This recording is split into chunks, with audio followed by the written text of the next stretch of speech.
35년 만에 처음 만난 아들을 보고 남편은 그 자리에서 무릎을 꿇었습니다. 그런데 그 아들은 아버지를 아버지라 부르지 않았습니다. 그저 두 손을 모으고 이렇게 말했습니다. 멀리 오셨습니다. 이 한마디에 아버지는 무너지고 말았습니다. 시어머니 유품을 정리하던 날이었습니다. 낡은 장롱 아래칸에서 오래된 서류 봉투 하나가 나왔습니다. 그 안에는 땅 문서 사본, 제사 날짜 메모, 그리고 옛날 호적 등본 사본 몇 장이 들어 있었습니다. 옛날 어른들은 그런 서류를 잘 버리지 못하셨잖아요. 저도 그냥 정리하려고 펼쳐본 것 뿐이었습니다. 그런데 그 종이 한 장 때문에 제 28년 결혼 생활이 송두리째 흔들렸습니다. 남편 이름 아래 제가 한 번도 들어본 적 없는 남자아이 이름 하나가 있었습니다. 이민수, 이름 석자가 뚜렷이 적혀 있었습니다. 관계, 자, 아들.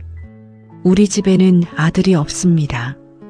저와 남편 사이에는 딸 하나뿐입니다.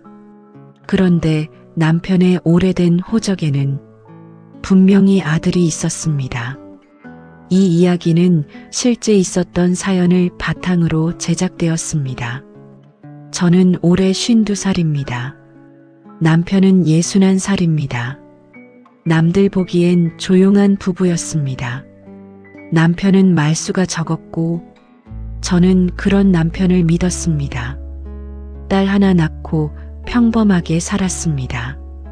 부자는 아니었지만 남 부끄럽지 않게 살았다고 생각했습니다. 그런데요, 같이 밥을 먹고 같이 잠을 자고 같이 늙어가도 끝내 모르는 방 하나가 마음속에 남아있더군요. 그날 시댁 식구들이 모여 시어머니 짐을 정리했습니다. 남편은 일이 있다며 늦게 온다고 했고 저는 먼저 오래된 집에 가 있었습니다. 장롱에는 낡은 한복, 오래된 이불, 빛바랜 사진첩, 그리고 서류 봉투들이 있었습니다. 저는 버릴 것과 남길 것을 나누고 있었습니다. 그때 남편 이름이 보였습니다. 무심코 펼쳐봤습니다.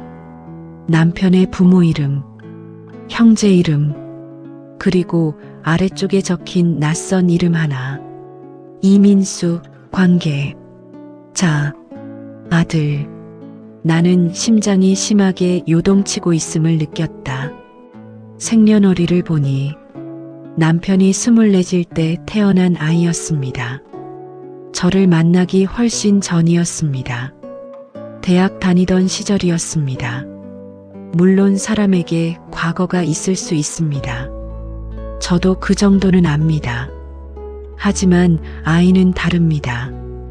연애와 아이는 다릅니다. 지나간 사랑과 숨겨진 자식은 전혀 다른 일입니다. 저는 그 호적 등본을 접어 가방에 넣었습니다.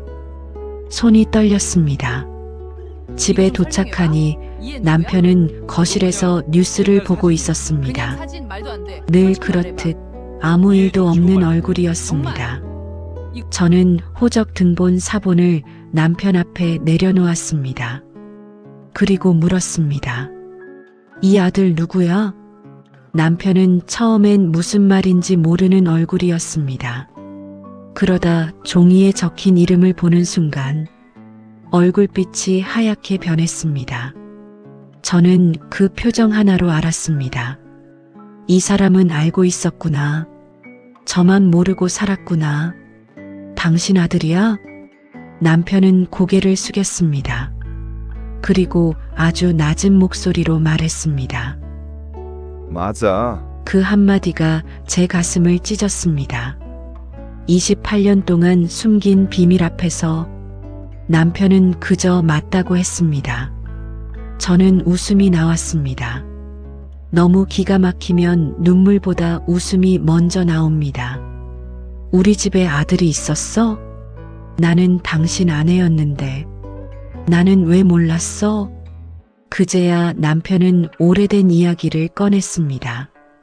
대학 다니던 시절 남편은 한 여자를 만났다고 했습니다.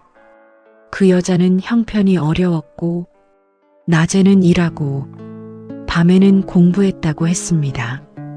둘은 잠시 함께 지냈습니다. 그러다 아이가 생겼습니다. 여자는 결혼을 원했습니다. 하지만 남편 집안에서 반대했습니다. 아직 학생이 무슨 결혼이냐고, 그 집안 여자와는 안 된다고, 남편은 아무것도 하지 못했다고 했습니다. 그 말이 참 미웠습니다. 아무것도 하지 못했다. 참 편한 말이었습니다. 그 말 뒤에서 한 여자는 혼자 아이를 품고 시골로 내려갔습니다. 남편은 집안 반대 뒤에 숨었습니다. 여자는 아이를 낳았습니다. 남자아이였습니다. 남편은 아이가 태어났다는 소식을 들었지만 찾아가지 않았다고 했습니다. 무서웠다고 했습니다. 부모도 무섭고 세상도 무섭고 자기 인생이 무너질까봐 무서웠다고 했습니다. 몇 년 뒤 그 여자가 아이 손을 잡고 남편을 찾아왔다고 했습니다. 아이가 초등학교 들어갈 무렵이었다고 했습니다. 그 여자는 결혼하자고 하지 않았습니다. 돈을 달라고 하지도 않았습니다. 그저 아이를 아버지 호적에 올려달라고 했답니다. 서류상으로라도 아버지가 있게 해주고 싶었다고 합니다. 그 말을 듣는데 이상하게 그 여자가 미워지지 않았습니다. 오히려 가슴이 아팠습니다. 얼마나 막막했으면 자기를 버린 남자를 다시 찾아갔을까요? 남편은 결국 아이를 호적에 올렸습니다.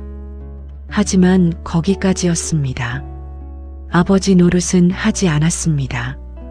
가끔 돈을 보냈지만 그것도 오래가지 않았다고 했습니다. 저는 물었습니다. 그 아이 지금 어디 있어? 남편은 눈을 피했습니다. 몰라. 모른다고? 오래전에 절에 들어갔다는 말만 들었어. 저는 숨이 턱 막혔습니다. 출가했다는 얘기를 들었어. 그 아이가 스님이 되었다고요. 아버지 이름은 있었지만 아버지 품은 없었던 아이. 그 아이가 세상에서 물러나 절로 들어갔다고요. 저는 물었습니다. 그 얘기는 누구한테 들었어? 남편은 작게 말했습니다. 그 애 엄마가 예전에 편지를 보냈어. 편지 어디 있어? 남편은 고개를 저었습니다. 모르겠어. 오해돼서. 저는 그 말을 믿을 수 없었습니다. 남편은 늘 그런 식이었습니다. 모른다. 기억나지 않는다. 오래됐다. 그 말들로 자기 죄를 묻어둔 사람이었습니다. 그날 밤 저는 잠을 자지 못했습니다. 다음 날 저는 남편 몰래 시어머니 유품 속 서류들을 다시 뒤졌습니다. 오래된 사진첩, 주소가 적힌 편지 봉투, 낡은 수첩, 한참을 뒤지다 작은 봉투 하나를 발견했습니다. 봉투에는 남편이 말한 그 여자 이름이 적혀 있었습니다. 그 안에는 오래된 편지 사본 한 장이 있었습니다. 편지는 길지 않았습니다. 아이를 호적에 올려준 것에 대한 감사, 혼자 키우는 어려움, 그리고 아이가 아버지를 궁금해한다는 말. 마지막 문장이 제 마음을 찔렀습니다. 당신이 아버지라고 말하지 않아도 좋습니다. 다만 이 아이가 세상에 버려진 아이는 아니라는 말 한마디만 언젠가 해주십시오. 저는 그 편지를 들고 한참 울었습니다. 그 여자는 남편에게 많은 걸 바라지 않았습니다. 정말 작은 것 하나를 바랐습니다. 아이에게 버려진 아이가 아니라고 말해달라는 것. 하지만 남편은 그 말조차 해주지 않은 사람이었습니다. 봉투 한쪽에는 오래된 시골 주소가 적혀 있었습니다. 저는 그 주소를 적어두었습니다. 그리고 남편에게 말하지 않았습니다. 그때부터 저는 혼자 움직이기 시작했습니다. 그 아이가 정말 살아있는지, 정말 스님이 되었는지 알고 싶었습니다. 저는 기차를 타고 그 시골 마을로 갔습니다. 주소지에 도착했을 때 그 집은 비어 있었습니다. 마당에는 잡초가 자라 있었고 대문은 녹슬어 있었습니다. 저는 옆집 문을 두드렸습니다. 허리가 굽은 할머니 한 분이 나오셨습니다. 제가 그 여자 이름을 말하자 할머니 눈빛이 달라졌습니다. 그 사람을 어떻게 알아요? 저는 망설이다 말했습니다. 예전에 제 남편과 인연이 있었던 분입니다. 할머니는 저를 한참 바라보았습니다. 그리고 조용히 말했습니다. 늦어도 너무 늦었네요. 그 여자는 이미 세상을 떠났다고 했습니다. 오래 혼자 살다가 병이 깊어졌고 아들이 절에 들어간 뒤로는 더 말이 없어졌다고 했습니다. 저는 물었습니다. 아들이 정말 절에 들어갔나요? 할머니는 고개를 끄덕였습니다. 그랬지요. 참 착한 아이였어요. 엄마 고생시키지 않으려고 어릴 때부터 애늙은이 같았어요. 아버지 얘기를 잘 안 했어요. 그런데 안 하는 애들이 더 무서운 법이에요. 속으로 다 사귀는 거지. 할머니는 작은 종이 쪽지 하나를 건넸습니다. 민수 엄마 죽기 전에 나한테 부탁한 게 있어요. 혹시 언젠가 아이를 찾는 사람이 오면 알려주라고. 쪽지에는 절 이름이 적혀 있었습니다. 그리고 법명으로 보이는 이름도 함께 적혀 있었습니다. 그 여자는 죽는 순간까지 누군가 아들을 찾아오길 기다린 겁니다. 집으로 돌아오는 길, 저는 많이 울었습니다. 처음 보는 여자였습니다. 제 남편이 사랑했고, 제 남편이 버렸고, 혼자 아이를 키운 여자. 그런데 이상하게 미워지지 않았습니다. 다음 날, 저는 그 절에 전화를 걸었습니다. 목소리가 떨렸습니다. 혹시 무예 스님 계시면 통화 가능할까요? 전화기 너머 젊은 스님은 잠시 조용했습니다. 무슨 일로 찾으십니까? 저는 겨우 말했습니다. 오래전 가족 일로 확인드릴 일이 있습니다. 젊은 스님은 바로 연결해 줄 수 없다고 했습니다. 말씀은 전해드리겠습니다. 다만 만나실지 여부는 스님 뜻입니다. 저는 전화번호를 남겼습니다. 그리고 기다렸습니다. 하루, 이틀, 사흘, 나흘째 되던 날, 절에서 전화가 왔습니다. 스님께서 직접 만남은 어렵다고 하셨습니다. 제 마음이 철렁했습니다. 그런데 이어서 말했습니다. 다만 법회 날 오시면 멀리서 뵐 수는 있다고 하십니다.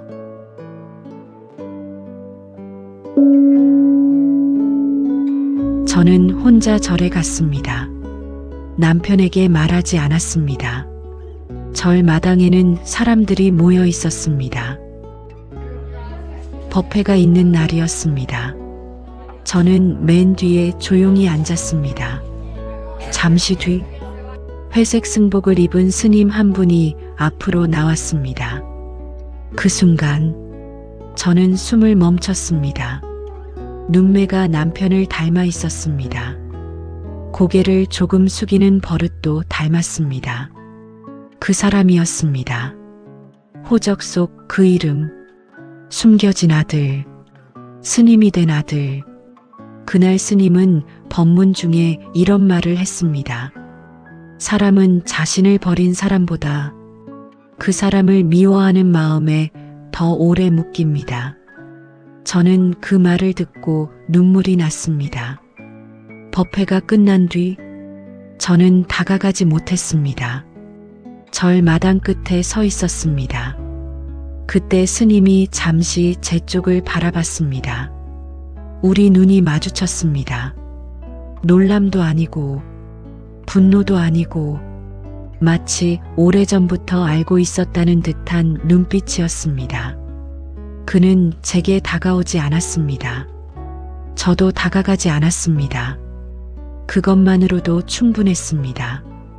집에 돌아오니 남편이 거실에 앉아 있었습니다. 제가 들어오자 남편이 물었습니다. 어디 갔다 왔어? 저는 가방을 내려놓고 말했습니다. 당신 아들 보고 왔어. 남편의 얼굴이 굳었습니다. 뭐라고? 살아 있었어. 남편은 입술을 떨었습니다. 어디에? 저는 남편을 똑바로 봤습니다. 절에 있더라. 남편은 아무 말도 못했습니다. 저는 말을 이었습니다. 정말 스님이 되어 있더라. 남편은 눈을 감았습니다. 한참 뒤 남편이 낮은 목소리로 물었습니다. 나를 원망해? 저는 대답하지 않았습니다. 대신 말했습니다. 그건 당신이 직접 가서 물어봐. 그날 밤 남편은 한숨도 자지 못했습니다. 새벽 5시쯤 현관문 여는 소리가 들렸습니다. 남편은 아무 말 없이 집을 나섰습니다. 저는 알고 있었습니다. 절에 가는구나. 저는 따라가지 않았습니다. 그 만남은 제 몫이 아니었습니다. 그건 아버지와 아들, 두 사람의 너무 늦은 시간이어야 했습니다. 나중에 남편이 들려준 이야기입니다. 남편은 새벽 첫 차를 타고 절로 갔다고 했습니다. 절에 도착했지만 바로 스님을 만날 수는 없었다고 합니다. 아버지는 절 마당 끝에 한참 서 있었습니다. 스님은 천천히 걸어왔습니다. 회색 승복 자락이 바람에 살짝 흔들렸습니다. 아버지는 그 얼굴을 보는 순간 숨을 제대로 쉬지 못했습니다. 젊은 날 자기 얼굴이 거기 있었습니다. 눈매도, 입술을 다무는 버릇도, 고개를 살짝 숙이는 모습도 너무 닮아 있었습니다. 아버지는 떨리는 목소리로 말했습니다. 민수야, 스님은 바로 대답하지 않았습니다. 그저 두 손을 모아 합장했습니다. 그리고 조용히 말했습니다. 멀리 오셨습니다. 아버지는 그 말 한마디에 무너졌습니다. 아버지라고 부르지 않았습니다. 원망하지도 않았습니다. 그저 손님을 맞듯 말했습니다. 멀리 오셨습니다. 아버지는 고개를 들지 못했습니다. 민수야, 내가 너 애비야. 스님은 잠시 눈을 내리깔았습니다. 압니다. 그래, 알고 있었느냐? 어릴 때부터 알았습니다. 아버지는 입술을 떨었습니다. 그런데 왜 한 번도 찾아오지 않았느냐? 스님은 조용히 아버지를 바라봤습니다. 그 눈빛은 차갑지 않았습니다. 하지만 따뜻하지도 않았습니다. 너무 오래 기다린 사람이 이제는 기다림조차 내려놓은 눈빛이었습니다. 제가 찾지 않은 게 아닙니다. 스님은 천천히 말했습니다. 아버지가 오지 않으신 겁니다. 아버지는 그 자리에서 아무 말도 하지 못했습니다. 풍경 소리만 마당 위로 울렸습니다. 스님은 다시 말했습니다. 운동회 날에도 기다렸습니다. 졸업식 날에도 기다렸습니다. 비 오는 날이면 더 기다렸습니다. 혹시 우산이라도 들고 오실까 봐요. 아버지의 눈에서 눈물이 떨어졌습니다. 스님은 담담하게 말을 이었습니다. 친구들이 아버지 손을 잡고 교문을 나설 때 저는 어머니 손을 더 세게 잡았습니다. 어머니가 덜 미안해 하시라고요. 아버지는 손으로 얼굴을 가렸습니다. 민수야, 미안해.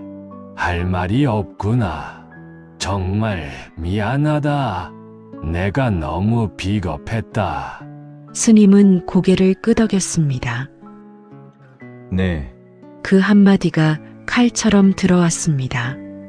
아버지는 차라리 용서한다는 말을 듣고 싶었습니다. 괜찮다는 말을 듣고 싶었습니다. 하지만 스님은 그러지 않았습니다. 그저 내라고 했습니다.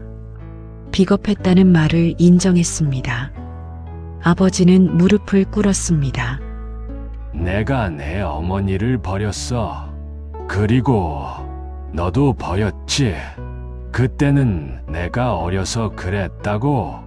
부모가 반대해서 그랬다고. 그렇게 핑계를 대며 살았다. 그런데 오늘 내 얼굴을 보니 알겠다. 내가 어려서 그런 게 아니라 못나서 그런 거였어. 이 애비를 용서해. 스님은 눈을 감았습니다. 잠시 침묵이 흘렀습니다. 그리고 낮은 목소리로 말했습니다. 어머니는 돌아가실 때까지 아버지를 나쁘게 말하지 않았습니다. 아버지는 고개를 들었습니다.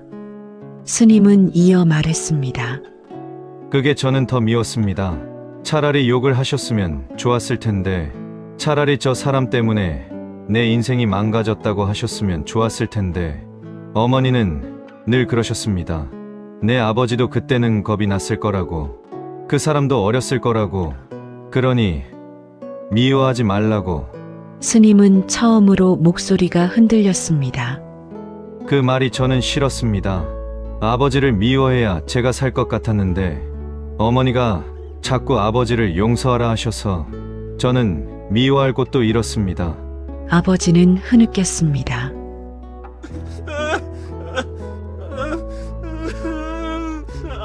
스님은 조용히 고개를 저었습니다. 스님은 이제 와서 아버지가 자신의 속세 이름을 불러주니 어색하게 느껴집니다. 오래전에는 그 이름을 아버지 목소리로 듣고 싶었습니다. 그런데 지금 들으니 제가 기다리던 아이는 이미 없는 것 같습니다. 아버지는 가슴을 움켜쥐었습니다. 내가 너무 늦었구나. 네, 스님은 조용히 대답했습니다. 많이 늦으셨습니다.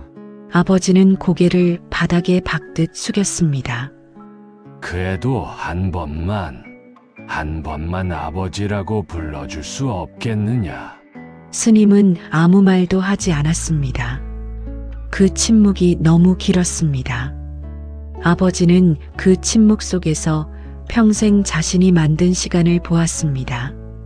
오지 않은 세월, 묻지 않은 안부, 한 번도 잡지 않은 손.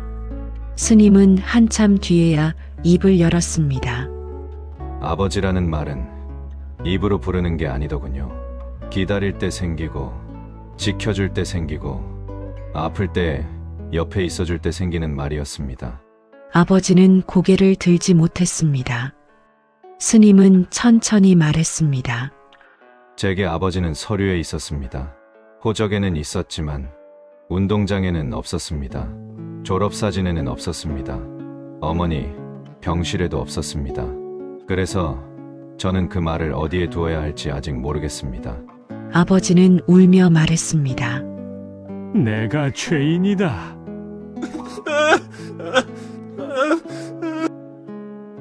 네, 스님이 다시 말했습니다. 하지만 저는 이제 아버지를 벌주고 싶지 않습니다. 아버지가 놀라 고개를 들었습니다. 스님의 눈가에도 물기가 맺혀 있었습니다. 처음에는 많이 미웠습니다. 아버지도 미웠고, 아버지 없는 아이라고 수군대던 사람들도 미웠고, 저를 낳고도 평생 죄인처럼 사신 어머니도 미웠습니다. 그런데 미움이 너무 오래가니까 제가 없어졌습니다. 스님은 아버지를 똑바로 바라봤습니다. 그래서 출가했습니다. 아버지는 떨리는 목소리로 물었습니다. 나 때문에 머리를 깎은 거냐? 스님은 잠시 침묵했습니다. 그리고 아주 천천히 말했습니다. 아버지를 원망하려고 머리를 깎은 게 아닙니다. 원망하지 않으려고 머리를 깎았습니다. 아버지는 그 자리에서 무너져 울었습니다. 스님은 다가가지는 않았습니다. 그저 조용히 서 있었습니다. 한참 뒤 스님이 작은 봉투 하나를 내밀었습니다. 어머니가 돌아가시기 전에 남기신 겁니다. 아버지는 떨리는 손으로 봉투를 받았습니다.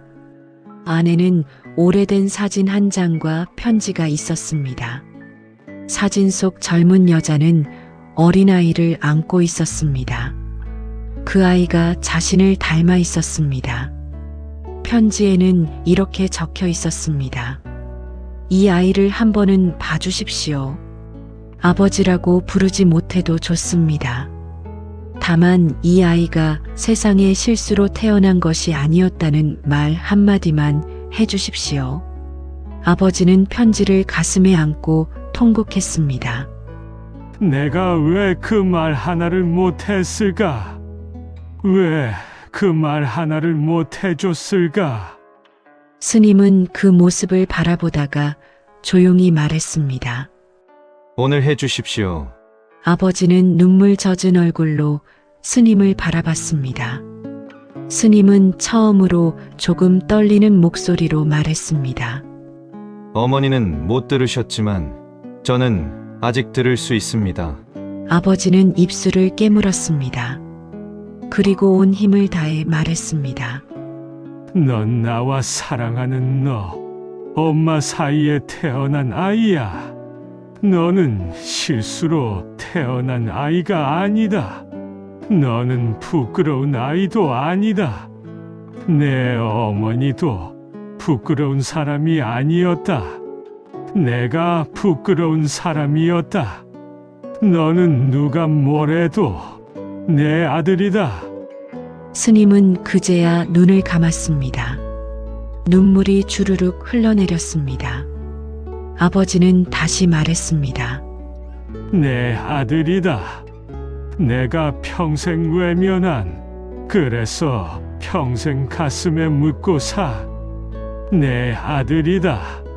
스님은 한참 뒤에야 낮게 대답했습니다. 그 말을 듣고 싶었습니다. 아버지는 숨을 삼켰습니다. 스님이 말했습니다. 아주 오래전에요. 아버지는 다시 고개를 숙였습니다. 스님은 조용히 합장했습니다. 이제 가셔도 됩니다. 민수야, 저는 여기서 살겠습니다. 아버지도 이제 도망치지 말고 사십시오. 아버지는 울며 물었습니다. 다시 와도 되겠느냐? 스님은 바로 대답하지 않았습니다. 그리고 천천히 말했습니다. 오셔도 됩니다. 아버지의 얼굴에 아주 작은 희망이 스쳤습니다. 하지만 스님은 이어 말했습니다. 다만 아버지 자리를 찾으러 오지는 마십시오. 아버지는 멈칫했습니다. 스님은 담담히 말했습니다. 그 자리는 오래 비어 있었습니다. 너무 오래 비어 있어서 이제는 제가 다른 방식으로 메웠습니다. 그러니 오시려면 죄책감을 내려놓으러 오지 마시고 어머니께 늦은 인사를 하러 오십시오. 그리고 사모님께 진심으로 사과하십시오. 그분도 아버지의 침묵 때문에 속은 세월을 사셨습니다. 아버지는 아무 말 없이 고개를 끄덕였습니다. 스님은 마지막으로 말했습니다. 저는 아버지를 미워하지 않으려고 여기까지 왔습니다. 그러니 아버지도 이제 자기 자신을 불쌍해하지 마십시오. 그건 또 다른 도망입니다. 아버지는 그 말을 듣고 한참을 울었습니다. 그날 절 마당에는 긴 대화보다 더 긴 침묵이 남았습니다. 아버지는 끝내 아버지라 불리지 못했습니다. 하지만 처음으로 자기 아들 앞에서 도망치지 않았습니다. 남편은 절에서 돌아온 뒤 제 앞에 오래 앉아 있었습니다. 그리고 처음으로 무릎을 꿇었습니다. 남편은 말했습니다. 당신에게도 내가 큰 죄를 지었어. 나를 용서할 수 없을 거야. 저는 한참 동안 아무 말도 하지 않았습니다. 그러다 말했습니다. 나는 아직 당신을 용서 못해. 남편은 고개를 끄덕였습니다. 알아. 저는 다시 말했습니다. 당신이 숨긴 건 과거가 아니야. 사람이야. 한 여자의 인생이고, 한 아이의 인생이야. 그리고 내 28년도 같이 속인 거야. 그 후 우리 집은 예전 같지 않습니다. 저는 아직 남편을 완전히 용서하지 못했습니다. 하지만 한 가지는 달라졌습니다. 처음엔 제 상처만 보였습니다. 내가 속았다는 분노, 내가 바보였다는 억울함, 남편이 미웠습니다. 그런데 그 스님을 보고 난 뒤 상처가 저 혼자만의 것이 아니라는 걸 알게 됐습니다. 누군가는 아내로서 속았고, 누군가는 어머니로서 버텼고, 누군가는 아들로서 기다렸습니다. 그리고 누군가는 아버지라는 이름으로 평생 도망쳤습니다. 여러분, 부부 사이에서 가장 무서운 건 싸움이 아닙니다. 비밀입니다. 싸움은 소리가 납니다. 그래서 상처가 보입니다. 하지만 비밀은 소리가 없습니다. 낡은 서류 봉투 속에서, 빛바랜 편지 한 장 속에서, 오래된 이름 하나로 조용히 사람을 갉아먹습니다. 나이 들어도 아내라는 이름으로, 며느리라는 이름으로 누군가의 체면을 지켜주기 위해 내 인생의 진실을 모른 채 살아야 할 이유는 없습니다. 버려진 사람이라고 해서 모두 미움으로만 사는 것은 아니었습니다. 어떤 사람은 원망하지 않기 위해 산으로 들어갑니다. 어떤 사람은 아버지라는 말 한마디를 삼키며 평생 자기 마음을 다스립니다. 그 스님이 남편에게 했다는 말이 아직도 제 가슴에 남아 있습니다. 저는 아버지를 원망하려고 출가한 게 아닙니다. 원망하지 않으려고 머리를 깎았습니다. 용서는 아직 멀었습니다. 하지만 진실을 외면하지 않는 것, 그것부터가 남은 인생을 다시 세우는 첫걸음인지도 모르겠습니다. 오늘 이야기가 마음에 남으셨다면 구독과 좋아요 부탁드립니다. 구독과 좋아요는 무료이지만 큰 힘이 됩니다. 공유도 부탁드립니다.